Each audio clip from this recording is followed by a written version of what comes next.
to a place where you belong. Give you strength to carry on. Open your heart, set your mind at ease. Live your life and you'll be free. We're gonna rise, rise, rise. Keep on rising, rise, rise, rise.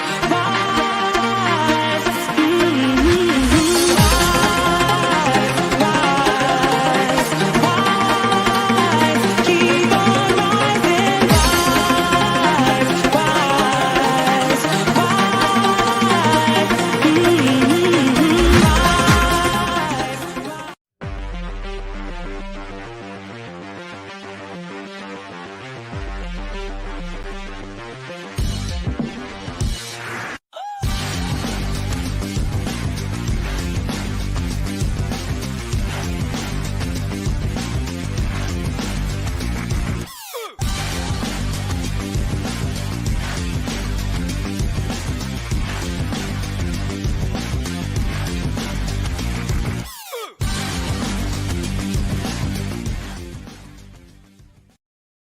Good morning, everybody, and welcome to the Toon Review YouTube channel, where this morning we are talking about our incoming manager, Eddie Howe, who should be confirmed as manager of Newcastle United later on today. I'm really glad to be joined by Rob, the Bournemouth supporter. Good evening, buddy. Sorry, good morning. I'm used to doing shows on the night time. Morning, how you doing? Yeah, I'm good. Now, obviously, Eddie Howe is very well thought of down there, and probably still is, but just wanted to speak to you today to get sort of an insight into what we can expect as Newcastle United fans moving forward, given the position we're in at the minute. But we'll obviously start off with Eddie's reign at Bournemouth. I mean, he came to you guys when you were really sort of disappearing, weren't you? You were in a terrible crisis, and he managed to pull you out of that straight away. Yeah, I think when he was hired, it was more of a chance really. Yeah. The chairman at the time, Adam Murray, said, "Look, Eddie, just give it a go." Obviously, it was reported we didn't have that much money either. Yeah. At the time, before anyone gets on my back. Yeah, and immediately he revitalised the place. I think his greatest skill, which is something that I think you guys will really benefit of, is he's a man manager for the most part. He looks after his players. He knows how to get the best out of people. He does nurture them. And you look at our time in the Premier League. He nurtured a squad of League One and Championship players at best, realistically, to do 5 years in the Premier League. And since they've left the club, most of them have kind of dropped down or completely stopped. You look at players like Simon Francis, Harry Arter, Charlie Daniels, Mark Pugh. Just those four, very, very good players in their own right. Don't get me wrong. Yeah. But there is the way that they managed to give themselves that longevity in the Premier League was 95% down to Eddie Howe. It seems like he never had sort of. I wouldn't say he never had world-class names, did he? There were some of the players that he picked from the lower leagues. I mean, we look at obviously Callum Wilson, who did really well for you guys. He's now at Newcastle and looks a tremendous player when he's fit. You look where he came from Coventry, didn't he, to Bournemouth, and then he's got Ryan Fraser. That didn't end too well for Bournemouth, and we'll come on to that. But obviously, he plucked him from the Scottish leagues and sent him out on loan a few times before he got into the first team. So he's got an eye for talent, as Eddie Howe. And I think a lot of people need to sort of realise the power of his backroom staff as well. Because Newcastle United fans, I think the main worry with them over Eddie coming in is if he gets us out of trouble, looking into next summer, obviously with the money we have available, do you think in your own mind that Eddie Howe would be a manager who can attract these big names to come to Newcastle? Has he got the pulling power? I think so. I mean, obviously, it's you can't compare us when we were in the Premier League. Obviously, we were sort of on a similar level to you, not in club stature at all, but positional. No, positional yeah. play. I understand that, there are a few players that have joined Bournemouth on the basis of, I really liked what Eddie Howe was talking about. Really enjoyed where his philosophy, his mentality, his plan. Yeah, I do think so. I think he comes with a good reputation. Anyone that's worked with him has said he's an incredible coach, an incredible bloke. And like I said, he's got that reputation. People know he's a hard worker. People know he's a grafter. And people know that he wants to get the best out of players as well as playing good football. So I don't see it would be a problem him being a draw. I think there's been question marks in the past of him being able to manage bigger personalities, bigger names. Sylvain Distin, Jermaine Defoe being two of the bigger ones that he... Distin, we have a pass with Distin anyway. Yeah, he caused problems when he's at Newcastle, Sylvain Distin. I think his attitude was stinking, to be honest, at any club he's been at.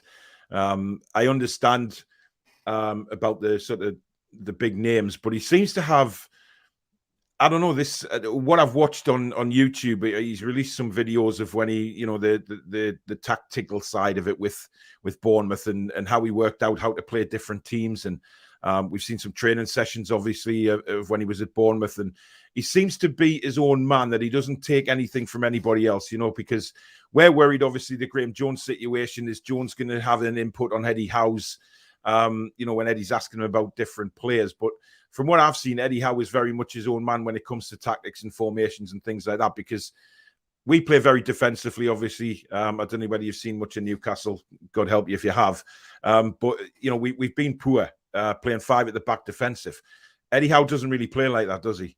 No. I mean, I just as a personal anecdote, I'd always kept an eye on Newcastle growing up because Rob Lee played for them. And I was like, it's the same name. So I was like, yeah. And we're born on the same birthday. So I was like, well, kind of got to look out for him a little bit, I suppose. But yeah, Eddie's stubborn to a fault. There's been sometimes there were moments where he was so determined to play his way, so determined to do things the Eddie way, they kind of backfired a little bit. So, yeah, I don't think there's any danger of Graham Jones kind of getting that much influence. I suppose Eddie will take his ideas on a board, but ultimately, if he doesn't agree with it, he won't do it. Because am I right in saying that did Jones work with Eddie at Bournemouth for a small time? Did he? No, he didn't. Right. He worked with Tyndall. Right. Yeah. Tyndall brought him in, and then Tyndall brought him in at the start of the season last season. Obviously, Tyndall was sacked in January, and then he worked with Woodgate. So no, he never crossed paths with Eddie. But obviously, the likelihood is Tyndall's going to be Eddie's number two.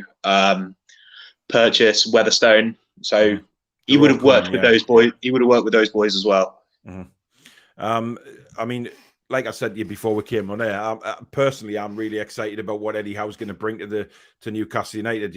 A different, under Rafa, Steve Bruce, etc. We've continued to play this defensive football. Yes, we were a lot more organised under Rafa than what we were under Steve Bruce, without a doubt. But it's going to be a nice change for us as Newcastle fans to actually see a manager who likes to. I think I've seen a quote somewhere from Eddie Howe saying that he goes out to win. He doesn't go out to draw games or lose games. He goes out to win, and he adjusts to the situation as the game goes on. We haven't had a manager like that since, obviously, Rafa, did his bit, but the football wasn't great. And one thing I've picked up from the Bournemouth fans is that the football under Eddie was really, really good, especially when you were coming through the leagues. And from what I saw of Bournemouth when you were in the Premier League, it was attacking football. It was, he went out to win games, and that for a Newcastle fan, we've got that to look forward to. Yeah, absolutely. I mean, I think one of the biggest buzzwords in the media with reviews of our games was swashbuckling. Yeah, he likes to play on the front foot. It's obviously been mentioned many times that he couldn't. His defensive record, especially in the Premier League, wasn't great. Potentially personnel, potentially his stubbornness, who knows? But he'll have the resources to play good football. He's got good players. He obviously knows Callum Wilson very well. There was question marks when we went down about Wilson's attitude. He appeared to have not tried as hard, but fresh start. I think Fraser will be an interesting one who's openly down tools. Well, I was going to ask you about Fraser. Obviously, for us, since he signed for Newcastle, last season, he seemed to go away with Scotland and play fantastically well for them, and then he come back to Newcastle and he was injured, and we didn't see him most of the season, and that got us thinking about, is his attitude right, and did he really want to sign for Newcastle, or was it just the fact that we offered him quite a substantial wage? And there was no other clubs came in for him but this season has been a bit different. He's been kept on the sidelines quite a lot, and then he's been played out of position when he has played in centre midfield, which isn't Fraser's position. It's typical of Newcastle this season. We've played everybody out of position. Fraser is clearly on the left-hand side, and that's what we were looking forward to is, Fraser and Wilson combining like they did at Bournemouth. Fraser putting the balls in, Wilson finishing them off. Do you actually know what happened between Fraser and Howe before the end of the line at Bournemouth?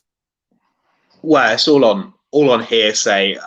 We speculate that attitudes kind of downturned when Wilson got a bumper deal. Yeah. So it came out that Wilson became like the top earner at the club. Fraser wanted a bit of that, didn't get it. And then it kind of downturned from there. And then the whole of the last season we went down, he just wasn't mentally there for whatever reason. He came out in, I don't know, about this time, saying that his head wasn't in the right place. He wasn't playing for the team. He was only playing for himself. And then obviously it's still umming and ahhing over the contract. There was... I think the summer before, he was linked with Arsenal and linked with, I think he was linked with Spurs as well, linked with some big teams, and expected that big money move, which didn't transpire. And then came to the project restart. He was out of contract and refused to sign even a small extension to help us through it, because he didn't want to scupper chances of a new deal somewhere else. And then delightfully came out after we went down saying that if I played I could have helped, and then which was a big two fingers up to everybody. I think it went particularly sour because, like you said, Eddie plucked him from Aberdeen when he was I think he was 18 or 19 at the time, and by his own admission, he didn't look after himself because he was a young kid. Just eating crap food, just diet wasn't great, wasn't looking after himself. Eddie really look after him, made him comfortable, brought him sort of not quite getting him home, but gave him a first point of call.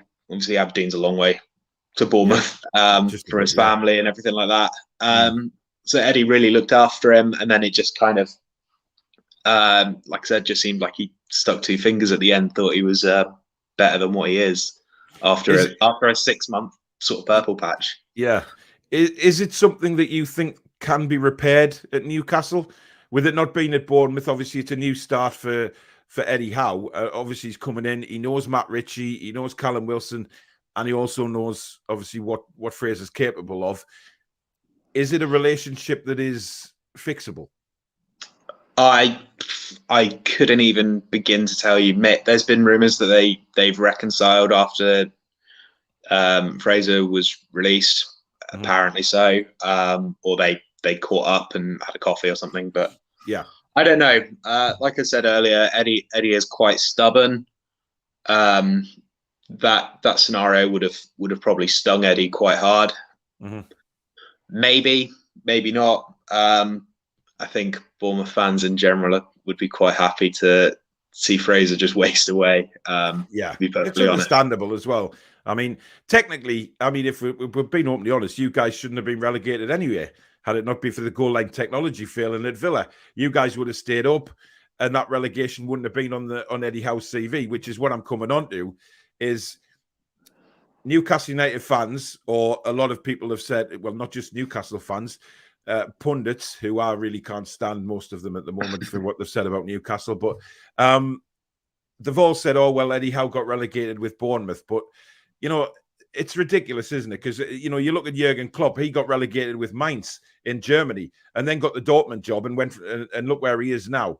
You know, just because they've got a relegation on the CV is rubbish compared to what he did for your club, where he took you from to establish Premier League side for 5 years.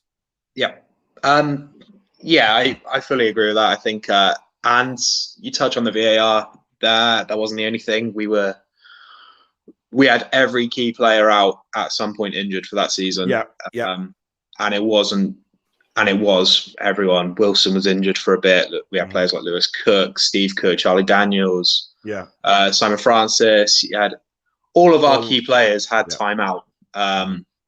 There was no rhythm. And then obviously dressing room issues, allegedly, and obviously COVID really kind of put the nail in for us, because obviously we're a small team, small stadium.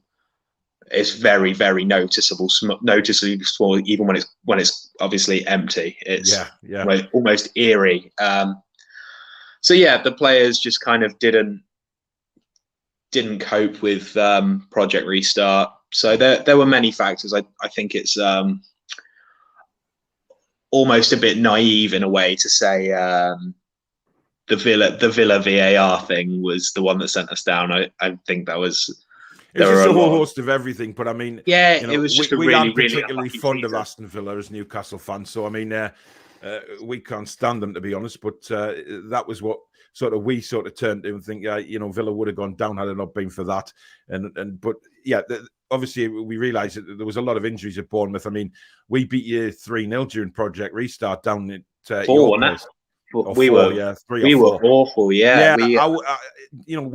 under Steve Bruce, for us to sort of score that many goals and not actually concede was an absolute miracle, to be fair. So I knew from watching that game things weren't right with Bournemouth, and I think you had a lot of players out though that day as well, to be fair. And injuries do catch up on you. Michael's sent a message in saying, I think Howe will improve this defence regardless of his philosophy, and the financial backing will help. Obviously, he can't sign anybody between now and January until the window opens. So he's basically stuck with Steve Bruce's team, which is, the defence has been abysmal. He's played, as I say, a 5 at the back, but Eddie Howe's more of a 4 at the back guy.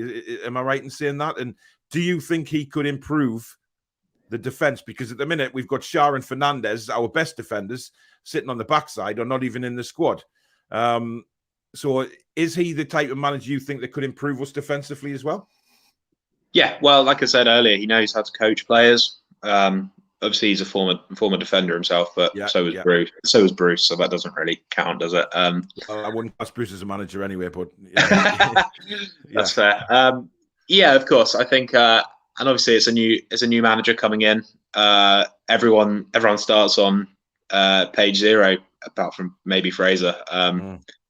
But I think it's a fresh start for everyone. There's no reason why he wouldn't see things, tweak it. The thing with Eddie, I can guarantee he'd probably almost go back to a 4-4-2 as well, or a 4-4-1-1, something like that.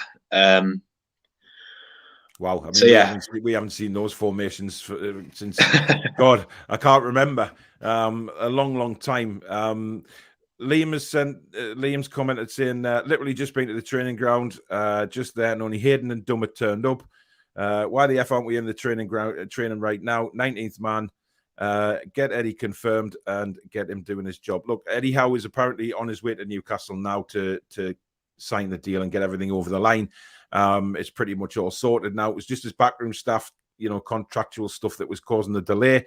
He wouldn't have been at Brighton on Saturday night sitting next to Staveley had he not, if there was any doubt about him not being manager.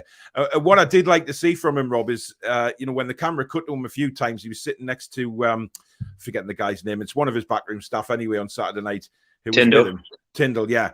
And, you know, you could see when the camera panned on him, he was pointing out things on the pitch, and he was talking to Tyndall clearly about, you know, certain players and where the players should be and what should be happening on the pitch, which for me was tremendous because he hasn't even been named as confirmed yet. Yeah, and he's doing all of that. Is what I wanted to mention was his work ethic, because I've heard a lot of people saying that he's got an amazing work ethic where he'll do 12 hours every day if he has to. You know, that doesn't include includes training, but he's around the place all the time doing different things. You know, sometimes he's in at 6 o'clock till 6 o'clock at night. His work ethic is incredible. Yeah, that was the common theme. He was often the first person at the club, last person to leave, and that's sort of where he went almost a little bit sour at the end as well. You could see in the last season it really took its toll on him. He almost looked poorly, actually. The stress of it, because obviously he's had such a long attachment with the club. So the stress of everything, I think it had a little bit of effect on his home life as well. He's got 3 young kids, see a wife at home. So yeah, I think this time out has been really good for him. It's good to see him looking really healthy and happy and looking positive again, which is the bloke that we all know. So yeah, I think this break has been good for him. He'll be revitalized. He would have got some good ideas and new ideas. He would have, even though he would have been on break, he still would have been working to an extent. He would have been looking at players. He would have been watching tactics. He would have been thinking constantly. So yeah, I think it will be. I think you'll see a rejuvenated Eddie Howe, which he'll be. I guess something similar to when he came back to us for the second time. He'll just bring a breath of fresh air. Sorry. Well, I think that's what a lot of people have been talking about as well. Is that obviously the Celtic job fell through, and a lot of rumours were going around that it was because he didn't want to move north. And obviously you mentioned there his young family. Will that be an issue, do you think, with Eddie Howe this time, or do you think it's because he's had the time out, he's recuperated, he's fresh, he's ready to go again, he's done the right thing by taking so much time out of the game to spend with his family? But he's also what's come out from Newcastle is that they've been very impressed with his work ethic, obviously what he suggested to the club, and his research on the club. He's researched the history on Newcastle.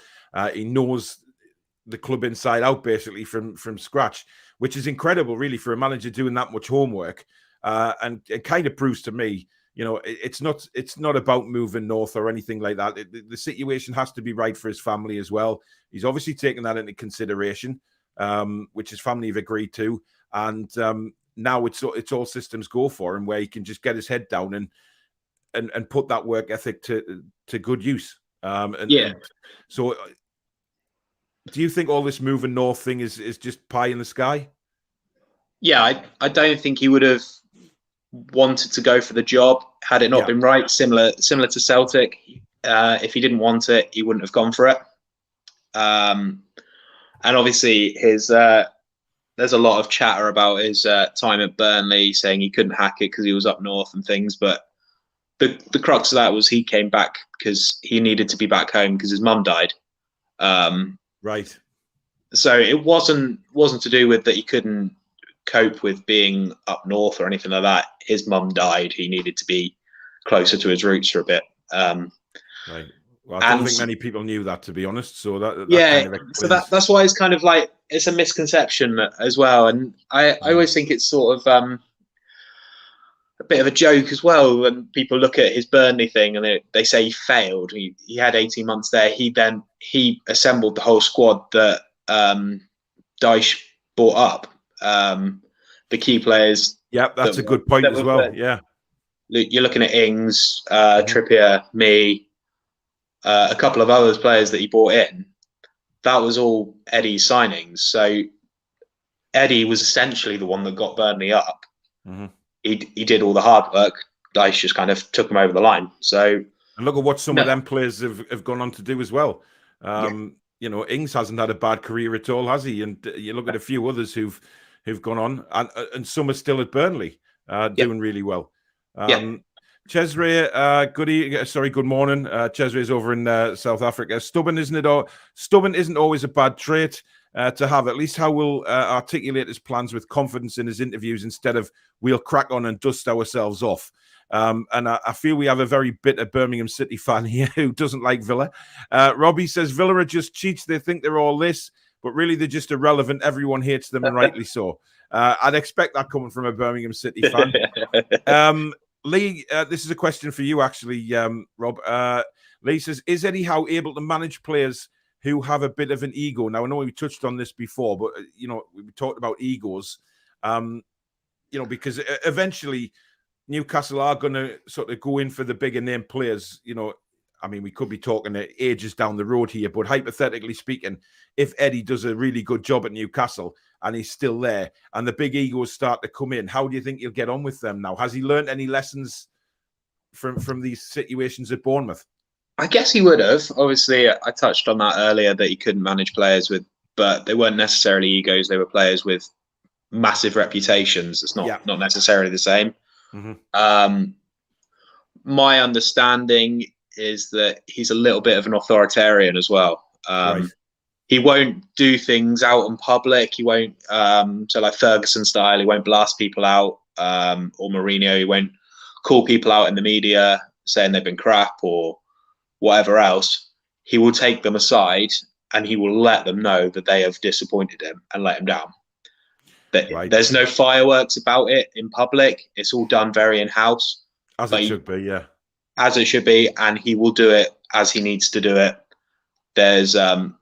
But I think what my understanding and what I've kind of gathered as well is that if people do upset him, they do sort of feel the wrath as well. Well, that's good for us to know, because quite frankly, under Steve Bruce, there was none of that. Steve Bruce was a manager who was also seemed to be the player's best mate, and he had his favourites. And if any players didn't play very well, they would still be in the team. You look at Joe Linton, for example, or Miguel Almiron, not playing very well. To be honest, for me, Miggy's been a big disappointment for Newcastle United. I don't know whether Eddie's going to be able to change his fortunes around. But Joe Linton, for instance, 40 million quid on a bag of potatoes, as far as I'm concerned. But he kept on playing him, and he's clearly had his favourites there. Now, for me, that's good what you've said about Eddie there, is he's authoritarian and doesn't take any crap, because quite frankly, John Joe Shelby wanders around the pitch like he's some sort of prima donna. He has one game in 12 where he'll put a couple of great passes in. It's things like that we need to know as Newcastle fans that Eddie is going to do, is put a rocket up the arses of these players, because that's quite frankly what they need at the minute. There's been too much of just getting away with blue murder on the pitch, and nobody's actually given them a bollocking. I'm glad, it's good that it's behind closed doors, the bollockings, because I would rather be like that than all the stuff that's come out in the last season with Richie falling out with Bruce and the Longstaffs and all that kind of stuff coming out from the training ground. It's good that it's done behind closed doors, which is how it should be. Tom's asking, do you think Bournemouth will come up this season? On current trend, I'd be disappointed if we didn't. The Championship's looking fairly poor. Try not to sound arrogant about this. It's strange. It's looking quite poor. I think the top three are pretty much a given. Ourselves, Fulham, and West Brom. Mm-hmm. I think it's a battle for the top two there. But then there's like, it could be anyone from 12 teams that can comfortably get the playoffs. And it could even be more. He's a good manager, though, isn't he? I mean, he's very astute at what he does, I think, because we even thought about, back in the Ashley days, if Bruce was sacked, a lot of Newcastle fans says, well, what about Scott Parker? He did a great job at Fulham. Obviously, his time was run there, but he's given Bournemouth new life, hasn't he? He's been excellent. There were a lot of question marks, because obviously went up, went straight back down. There was some iffy patterns of play at Fulham and stuff like that. But he's set up a project here. He wants this to be a long-term project. Mm-hmm. And yeah, there was reservations. There was a lot of bit of Fulham fans saying, "Oh, Parker Ball, it's negative. It's a bit certainly restrictive." not negative by what I've seen. No, I think it's more pragmatic. He'll go up. He'll get the comfortable lead. So there's been quite a lot of times this season where we've gone up, steamed to a 2-0 hit lead, and then for the last 20 minutes or so, we've then gone 5 at the back to sort of shore it up. We've never had a team that could actually hold on to a lead quite comfortably. So yeah, he's doing. I've got nothing but high praise for him. He's doing absolutely fantastic, and he's brought in some very good players. I mean, bringing in Gary Cahill is inspired. He's been absolutely superb. Ryan Christie from Celtic has been an absolute revelation. But he's brought in some good players, and yeah, he's looking very excited. So yeah, he's still held in high regard up here, Scotty Parker, for when he played for us. I think that's just wherever he goes as well. I think he was very highly thought of at Spurs as well. And you don't really hear anything bad said about him, do you? Really, just no, not really, not really. Apart from Fulham fans. Yeah, but they're always bitter. Lee says, does Eddie Howe give youngsters from the academy setup a chance to impress? This is something that, again, hasn't happened in a while at Newcastle. We don't bring the youngsters through. Is Eddie good at doing that? He wasn't here. We've seen the youngsters come through now with Parker, and they got a chance under Tyndall, but that was because, particularly under Parker, needs must. We were very injured, we had a lot of holes to fill at the beginning of the season, but the youngsters have come in and done excellently. But they've been on the periphery for a couple of years. Eddie, one of his criticisms was that he didn't bring the youngsters through enough. But if you look at the signings, though, the signings that he's made on Bournemouth's rise to the Premier League, there was a lot of young people came in there. You look at Fraser, etc. So he has brought sort of young players to the club, didn't he? Yeah, he Eddie always looks as a long-term project. So like players he's brought in young players that are moldable. Because Eddie has a very, very rigid philosophy. It is pretty much of play my way. This is how we do it. And he coaches every pattern of play in every third. So he knows what he's doing. He knows what players he needs. He does full research on players. So he does like character references, and he has to make sure they're the right fit to fit into his ethos as well. Because he wants players to be a team, and he needs them to be all working collectively as a unit. But yeah, like you said, players, I think I'm amazed it's taken this long to touch his transfer policies. Obviously, everyone's going on 15 drive. And because we've got a question here saying, who do you think he will sign? Now, we've touched on what kind of sort of players he likes and things like that, and the formation he likes to play. Do you think is there any players that you sort of spring to your mind, given Newcastle United's budget? I mean, we're not talking about Mbappe's and things like that at the minute, but realistic players that maybe can help Newcastle build, the process that they're going to be on to move up the league. And obviously, like we said before, the bigger names will come eventually. But now, with the money that's available, is there any sort of Eddie Howe players that you think would be great for Newcastle? Potentially. I think obviously there almost has to be a reality check up there as well, because of where you are currently. Yep, 100%. There's not like you said, there's not a guarantee of massive players, and there will be. I think it will be less than inspiring, perhaps. Solid players dependable players. Well, Man City did it, didn't they? When they were taking over, they kind of made a marquee signing.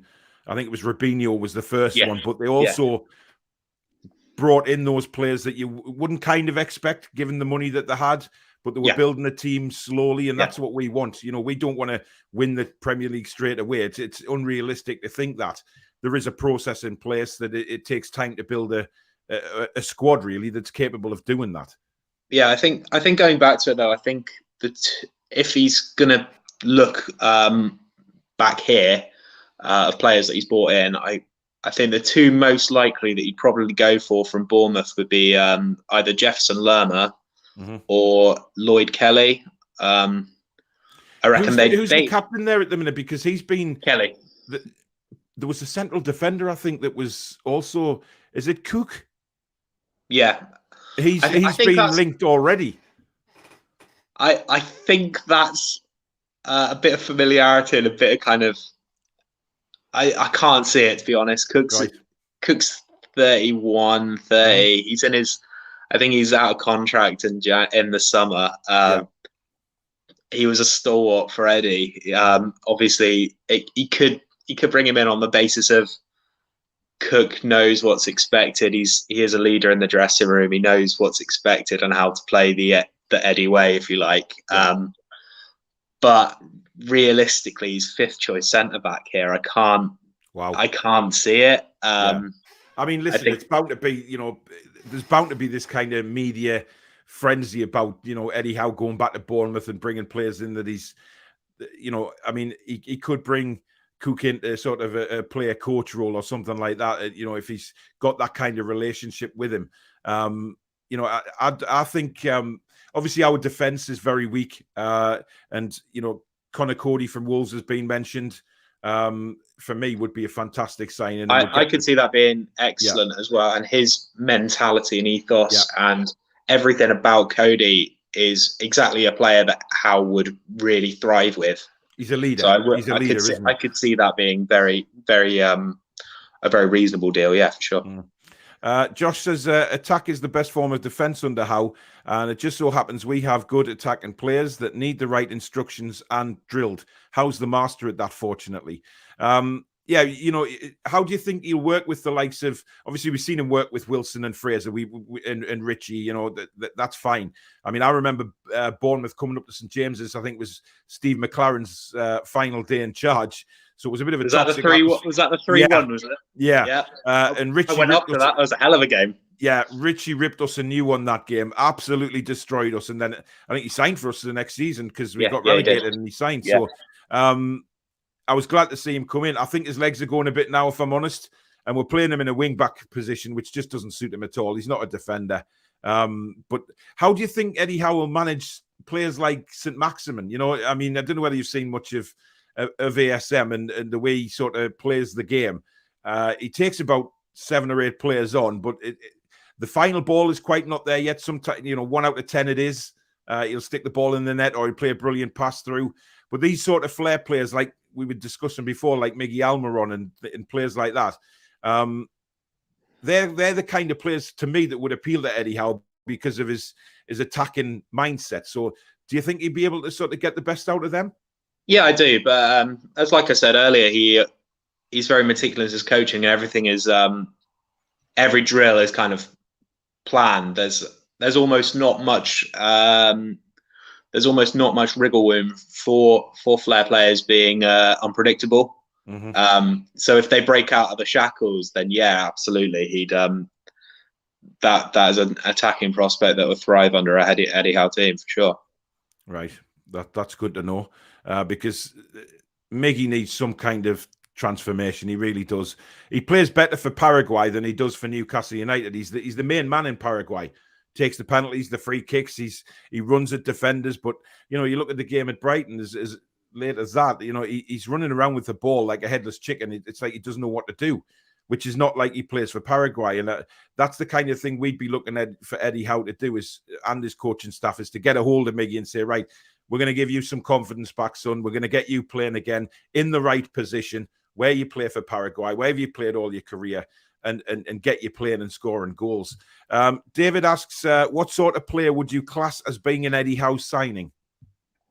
Again, I think young, quite often homegrown. He does quite like looking at homegrown players.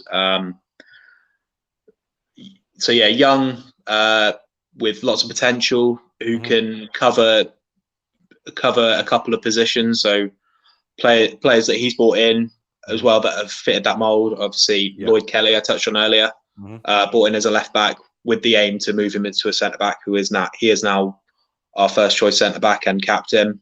Yeah. Lloyd Kelly, you've got Lewis Cook, Callum Wilson, obviously, Ryan Fraser. He bought other young players. He's bought in Jeff Lerma. He bought in. He was young. He was 22 at the time.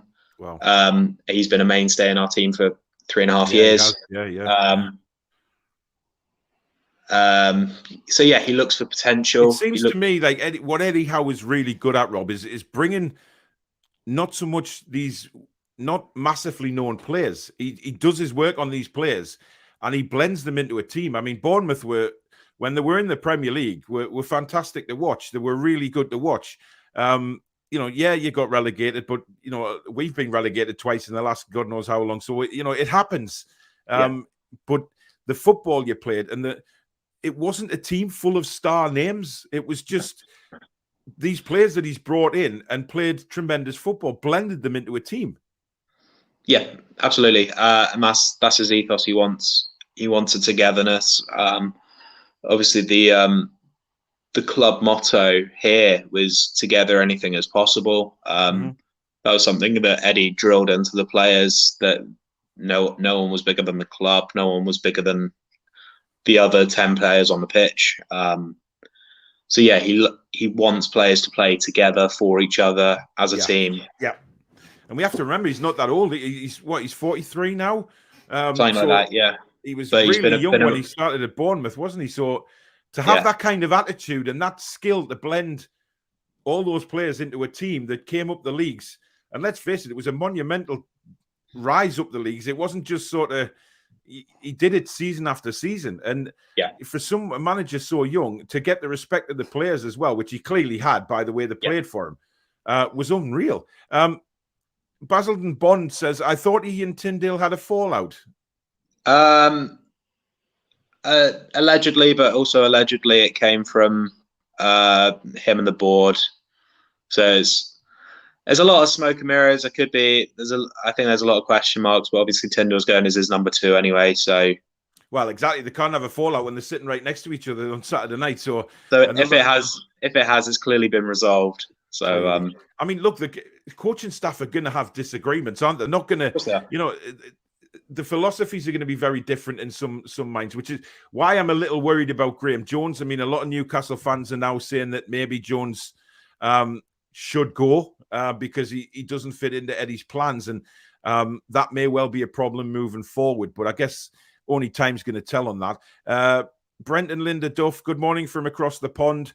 In the past, did Howe ever give any indication if he had access to the funds, any particular players he would love to have? Thanks, great show. I think we've touched on that, haven't we, about the players he sort of goes for. It's going to be different for him, isn't it, with the funds he's going to have available, because he clearly obviously didn't have that at Bournemouth, because like you said before, he's brought a small club into the Premier League and he's made Bournemouth an absolute fortune, hasn't he? I mean, Bournemouth were never expected to get where they did and where they are now. I mean, they're hopefully coming back to the Premier League. I'd rather have Bournemouth in there than the likes of bloody Watford and Norwich any day of the week. But it's that build that, he's given them stability for years to come now. Yeah. I read the sort of indication as if he would ever openly tell players, he'd never talk about transfer dealings or anything like that, even if it was 90% sort of done. He would never say, "Oh yeah, person A, he's coming, he's a player we're looking at," or anything like that. He always kept his cards very close to his chest, and he'd come up with a couple of sort of surprise signings. Keeps things very close, and does his work on the inside track. Yeah, a good question here from Carl. Did Eddie Howe engage with the fans other than when it was a match day, and if so, how? Because I see where Carl's coming from with that question, because under Mike Ashley, the fans were treated like mushrooms, basically, kept in the dark and fed shit, basically. So Rafa did engage with the community. Obviously, Rafa had a good reputation for doing a lot of charity work behind the scenes. Is Eddie Howe that kind of guy as well? Would he engage with the fans? Absolutely. I saw a video actually of him on like a Monday Night Football a few years ago. Yeah. He said he absorbs like the football club as a whole aspect of it, and what he brings to the people of the city. Obviously, especially with Newcastle, the football club is the core of the city. Yeah, it is. Yeah. It's a massive, massive impact. Eddie takes that almost personally with him. And that's why he's worked so many hours, why he's so stressed, why he was whatever else, why he was burnt out. He takes that pressure of the whole city with the football club as a personal sort of mission, if you like, to make people happy, to improve people, to kind of give a buzz around the whole city. So yeah, he wants to be involved. He wants to, I mean, particularly it may be different here because he had a lot of access because he was a Bournemouth boy anyway. So he was integrated anyway, but yeah, he's absolutely going to be, he connects with the fans. That's the biggest, that is the biggest part for him is making sure people enjoy their football. Brilliant. Guys, we've got about 15 minutes left of the show. We've got nearly 300 watching, which is incredible for a Monday morning. So thank you very much for that. So if you are enjoying the show, don't forget to hit the likes up for me. And if you're new to the channel and you like what you see, please do consider subscribing as well. We've got a comment here from Geordie, Tune for Life. He says, Eddie likes living near the sea, and we have some of the best beaches in the country. We also have beautiful Northumberland, which people don't know about. So I think you'll be happy here.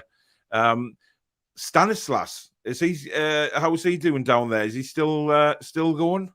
He's broken. He's broken, right? He was out of contract in the summer. We put him on a 2-year deal. He's lasted, I think, probably about an hour all season. Wow. Every time he gets any form of momentum, it's another injury. It's another 2 weeks. Bloody hell. He's a fantastic player, but his body's just letting him down now. That's a shame. He has been a decent player for you guys, hasn't he? Yeah, really. He's been with us since our first season in the Championship. So he's been with us 8-9 years now. A stalwart of the club. He's been fantastic, but like I said, his body's just letting him down now. It's another hamstring. It's another hamstring injury. It's another calf strain. It's nothing major, like a full impact blow where he's out for 8 months. And you're like, all right, that's just an unfortunate incident. It's just tweaks, niggles constantly. He just can't get himself to where he wants or needs to be. Well, we've got that issue with Paul Dummett at the minute as well. He's every time he comes back on the training pitch, he breaks down, and it's incredible. Nigel says, if Eddie Howe has subscribed to this channel, then you know he's done his research. Cheers, Nigel. Just hope the paper rumours we are looking at a new goalkeeper as our first signing. This must be a joke. We don't need to improve. I wouldn't believe the papers. I really wouldn't. Martinez tipped for the Villa job, so hope he takes Jones with. That's a possibility, actually. Martinez is heavily linked with the Villa job now this morning, so if he goes to Villa, takes Jones with him, that's Eddie's problem sorted straight away, really. We need a new defence. Liam says, Jack Wilshere said on TalkSport that Eddie Howe went off on one just because one of his players sat down on the ball during training. That's what I'm all about, like, give them a kick up the rear. Yeah, that sounds like, does that sound like Eddie? Yeah, absolutely. And Wilshere's a really good example of a big player that he has managed. I know his second spell with us when he was in the Championship last season wasn't particularly great. But his season where he was on loan with us, he was absolutely superb. People look at stats and they're like, oh, Wilshere failed at Bournemouth because he didn't score, he didn't get any assists. But yeah, we played the best football we did. We finished 9th that season when Wilshere played for us. And he was so instrumental to so much. And he played 30-odd games for us. Yeah. And then everyone, yeah, and this is kind of the thing. Obviously, everyone tarnishes Wilshere with this brush of being a sick note and whichever else. He was managed perfectly here. Eddie Howe knew how to manage him, knew how to manage his workload, kept him fit. I think the only injury he had was actually at the end of the season, and that was he fractured his leg. So that was an impact injury anyway. And Wilshere was superb. I'd be interested to see if I could almost see Eddie linking with Wilshere. I think he'd be. Yeah, we've had a few of them rumours, not just at the minute, but in the past. Wilshere said he's back in. He's been training with Arsenal a lot, hasn't he? He said yesterday. That would be interesting because a fit Jack Wilshere, I think, could do a much better job than some of the midfielders we've got at the minute. And like you say, he played 30-odd games for Bournemouth, so it wasn't like he was a sick note. He came in and did a job. So that'll be interesting. Bazza said, just talking about their homesickness, and in brackets, which is a myth. You've explained why and stuff like that, which, you know, is a. I don't foresee this homesickness thing. I think it's a lot of bollocks, if you ask me. It's going to be spicy between John Joe Shelvey and Eddie Howe. Yeah, I can see that one. I don't think John Joe's going to like the training regime for a start. I don't think he'll enjoy having to run around for a full 90 minutes. But Eddie Howe seems to me, Rob, like the type of man that will, if you're not pulling your weight on the pitch, you don't play as simple as that. He will leave the players out. Yeah. If you're not buying into what he wants, that's it. You're done. He won't take any shite. He's just gonna. He lays it down quite openly. This is how we play. Yeah. There we go. So yeah, I think he'll be. I think particularly Shelvey might get a few choice words for sure. And the thing is with how his training is intense. He puts a lot of thoughts, and he has some quite novel ideas. Thinks outside the box with his training as well. It's not just running around doing laps. To be honest, Rob, the whole Newcastle squad is going to get a shock because we were training under Steve Bruce. It was 2.5 days a week. I mean, that's not enough for a Premier League football team. It just isn't, because Steve Bruce was down in Cheshire on a Monday and Friday, so he wasn't even there. The Tuesday, Wednesday, and Thursday, 2.5 days training, let's get on with it kind of thing. And it's pathetic. So these players are going to get a big rocket up their asses, a lot of them. Gary says, just watched a Bournemouth YouTube video about debunking the Eddie Howe myths. It's plain to see he's still treated like a god at Bournemouth, and rightly so. I'm so excited for this announcement. Malcolm says, how do you think Eddie Howe will get the fan base behind him? Quite quickly. Quite easily. Like I said earlier, he wants to have a lot of involvement with the fans and the fan base. Like I said, the fans are the core of the club. Yeah. He cherishes that aspect, and obviously he's going to be looking to play some very good football, which obviously you guys want to see. So yeah, I think you'll be on board with him very quickly. Good. Malcolm asks again, is Eddie Howe the sort of person who has an ego, or is he a down-to-earth football man? He seems like the latter to me. He doesn't seem like he has an ego. He just seems to know what he's doing. I think it's a bit of both. You don't get to where he is or how he has been without being a certain kind of way. But it's not an ego to the extent of Mourinho, something like that. The big I am. How is very much centered on it's everybody as a team. We've done this together. Everyone's all in. But yeah, he will have an ego. He wants to be the best that he can be. He wants to know people that he's the bloke. So yes, but he is down to earth. He's very sensible. He's very astute. He knows what he's doing. And I think that's what this is the kind of guy that we need at the club. There's no doubt about that because of what's gone on with Steve Bruce, the lack of any discipline it seems that we've had at the club. Like I touched on before, the fallings out at the training ground, all that kind of stuff that was then pushed into the media, and it created another frenzy. Eddie Howe seems to be the. We watched that one quite with a lot of interest because that was all about coming back home, wasn't it, for Matty Ritchie? Yeah. Exactly. Yeah. I mean, he nearly did come back because that was it. Just something happened at the last minute to stop that transfer going through. It was pretty much done. We were devastated. Yeah. To be honest, I think he'll return there. I really genuinely do. I think Matt Ritchie can still do a job if you play him in the right position. But obviously Newcastle will be looking now, in the coming months and years at higher players. Matt Ritchie has been fantastic for us. There's no doubt about it. His passion is still there for the game of football. I went to a pre-season game at Burton in the summer, and pre-season, summer's night, get your fitness and that. And Matt Ritchie, he missed a header, and he came straight over towards the supporters, and he punted the advertising boards as hard as he could with his left foot. He was so annoyed. And I'm thinking, bloody hell, it's Burton away in a pre-season friendly. Yeah. Don't break your bloody foot because of a missed header. It was crazy.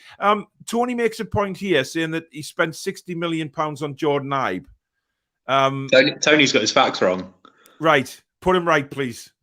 It was 15 for Ibe.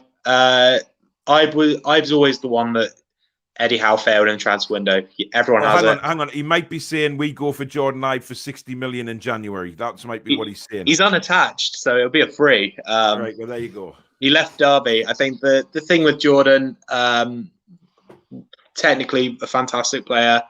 He's suffering. His mental health is to the floor. He's suffering a lot. There was a lot of pressure when he came on here.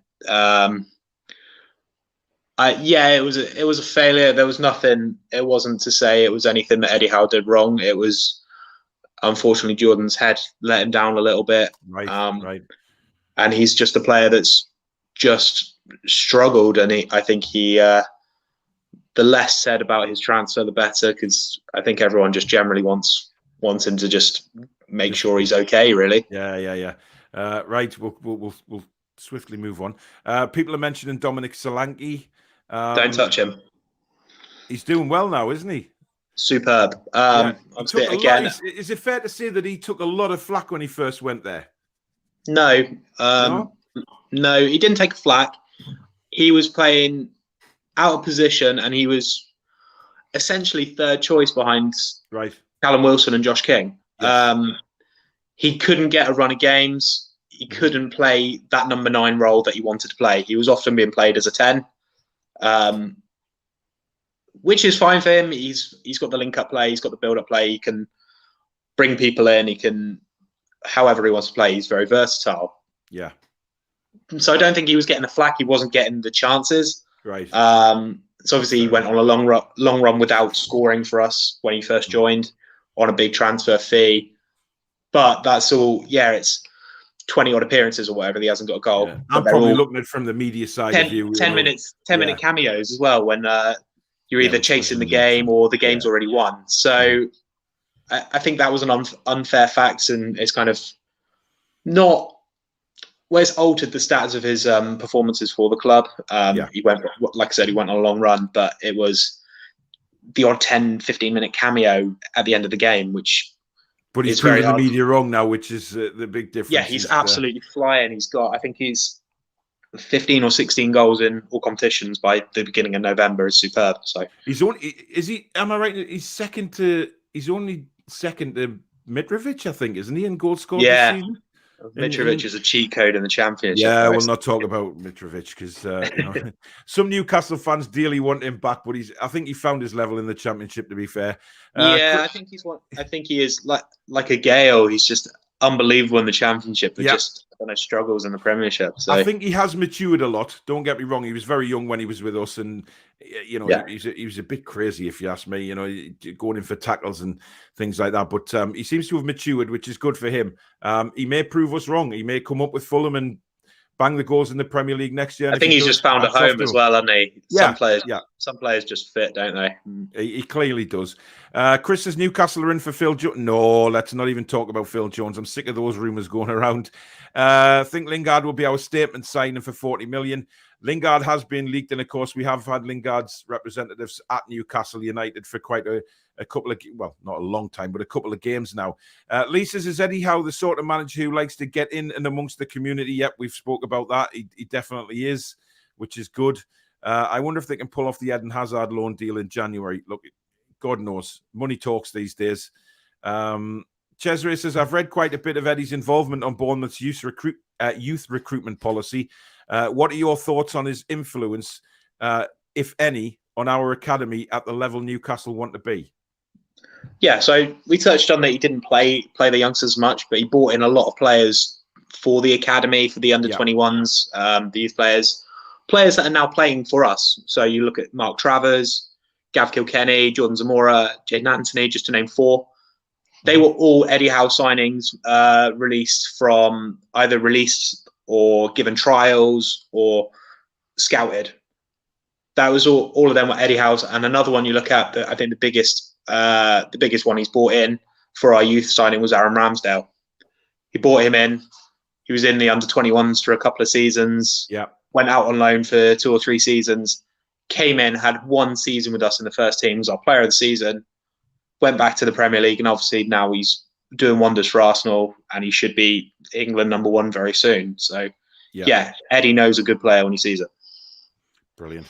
Right, well, we've come to the hour. So, Rob, thank you very, very much for joining me today this morning. It's been fantastic getting an insight into Eddie Howe and how he works and what we can look forward to, which is it sounds very, very positive. I mean, like I said at the start, I'm very excited about Eddie coming in. I would have rather had Eddie Howe over Unai Emery, to be honest, because I think Unai Emery, when he was linked last week, he bottled the job, quite honestly. He's the type of manager that would come at the club if we were in the top 6 or whatever, signing massively millions of pounds worth of players. But credit to Eddie Howe, he's got the balls to come in and try and get this club out of the dumpster that it's in at the minute. And I think it's kudos to him. And I'm very excited to see what he brings Newcastle United. I really am. So thank you very much, Rob. Been a pleasure, mate. Thank you for coming. Thanks for having me. Cheers. Take care, buddy. Take care. Cheers. Go on. So that was Rob there, the Bournemouth fan. Absolutely cracking guy there, giving us an insight into what we can expect in the future with Eddie Howe. It sounds very exciting. Personally, I'm very excited to see what he brings to the table, and it's going to be very, very exciting. And hopefully, he's going to be announced very, very soon today, and then he can just get to work on the players that aren't away for international duty. But thank you very much for joining the show this morning. 300 watching, which is incredible for a Monday morning. Thank you very, very much. I hope you've enjoyed it. If you have, please don't forget to smash the like button for me and help us to continue to build the channel. It's going really well. And if you're new to the channel and you like what you see, you've had a look around and you like what shows we do, don't forget to consider subscribing to the channel. And another live show tonight at 8 o'clock. It is the final ever 4 Horsemen of the Toon. So we'll be looking back at previous shows, what's been our favourite moments. We'll be wanting you to come on and tell us about your favourite moments, what really made you laugh on the show over the last few months. So that should be a cracking show. It'll be a much toned down show, obviously, but it's going to be a laugh looking back at all the funny stuff that we've had over the last few months. So thank you very much for watching the show, guys. I'll see you again at 8 o'clock tonight. Enjoy the rest of your day. Take care.